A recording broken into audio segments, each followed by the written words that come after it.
सदगुरु की साजी नवाजी। गुरु प्यारी सात संगत जी, बड़े ही प्रेम और सत्कार से बोलिए धन रंकार जी। प्यारी सात संगत जी, आज का टॉपिक है ये रिश्ता क्या कहलाता है।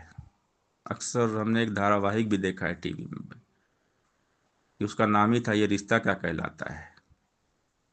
तो रिश्तों के बारे में बहुत कुछ बताया गया, समझाया गया, लेकिन वास्तव में जो ब्रह्मज्ञानी संत होते हैं वो समझाते हैं रिश्तों के बारे में कि रिश्ता क्या कहलाता है। क्योंकि आज संसार में हम देखते हैं परिवार के परिवार टूट रहे हैं, बिखर रहे हैं। रिश्तों में प्रेम की कमी हो गई है, रिश्तों में सहनशीलता नहीं है, रिश्तों में क्षमाशीलता नहीं है, तो रिश्ते टूट रहे हैं। आजकल हम देखें, सोशल मीडिया में देखें या टीवी सीरियल्स में देखें, बहुत सारी ऐसी न्यूज़ आती है, खबरें आती हैं कि रिश्ते टिकते ही नहीं है। या हमारे आसपास पड़ोस मोहल्ले में भी देखें, अपने गांव में, कस्बे में, शहर में, प्रांत में, तो रिश्ते लंबे टाइम तक टिकते ही नहीं है। इसका रीज़न क्या है? आजकल एक शब्द ब्रेकअप, ब्रेकअप हो गया, थोड़ा टाइम साथ में रहे, फिर एक दूसरे का साथ छोड़ दिया, ब्रेकअप हो गया। इसका रीज़न क्या है? कारण क्या है? क्योंकि रिश्तों में प्यार की कमी हो जाती है। और प्यार की कमी क्यों होती है? क्योंकि सहनशीलता नहीं होती है, हम एक दूसरे को सह नहीं पाते हैं। तो जो ब्रह्मज्ञानी होते हैं, संत होते हैं, समझाते हैं ये रिश्ता क्या कहलाता है। तो रिश्ते लंबे तभी चलते हैं जब हम एक दूसरे की गलतियों को बर्दाश्त कर लें, सहन कर लें, एक दूसरे को माफ कर दें। हम कभी किसी गलती ना देखें, और अगर किसी ने गलती कर दी उसको माफ कर दें। किसी ने हमें कुछ भला बुरा कह भी दिया, कोई हमें हम पे गुस्सा कर दिया, हमारे ऊपर चिल्ला दिया, उसको माफ कर दें। हम रिप्लाई ना करें, सहनशील बन जाए। सामने वाला कुछ मजबूरी होगी, कुछ बाहर से आया होगा, कुछ टेंशन में होगा, हम समझे इस बात को। क्योंकि बंदा कहीं ना कहीं परेशान होगा, कोई ना कोई तकलीफ उसे होगी, किसी ने उसको कुछ बोल दिया होगा, वो टेंशन में होगा।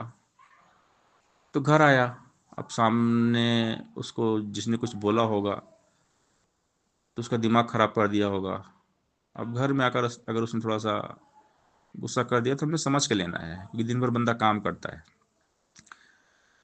अगर घर में आकर थोड़ा बहुत उसने बाहर की जो भड़ास है, गुस्सा है, घर में निकाल दिया, तो उसको हमने थोड़ा सह लेना है, उसको समझाना है, प्यार से समझ के लेना है। हर इंसान एक दूसरे को समझ ले तो घर स्वर्ग बन जाए। तो इसके लिए हमारे मन में प्यार होना चाहिए, हमारे मन में सहनशीलता होनी चाहिए, हमारे मन में विशालता होनी चाहिए। हम विशाल बने, क्योंकि सदगुरु हमें समझाते हैं कि दिल बड़ा होना चाहिए। तंगदिली से क्या जीता है? विशालता को तू अपना, सोच को अपनी विशाल कर, तू दिल को बड़ा विशाल बना। तंग दिली से नफरत आती, प्यार नहीं आ पाता है। बंदे को बंदा दुनिया में फूटी आंख न पाता है। विशालता है जहां वहां पर ना मजहब न जात है। विशालता से ऊंच नीच की छोटी लगती बात है। विशालता है जिसमें अपना उसका कुल संसार है। सकल जगत को मान रहा अपना परिवार है। विशाल प्रभु से मिलकर ही विशालता आ पाएगी। कहे है देव कि और जतन से तंग दिली ना जाएगी। तो हमने अपने दिल को विराट करना है, विशाल बनना है।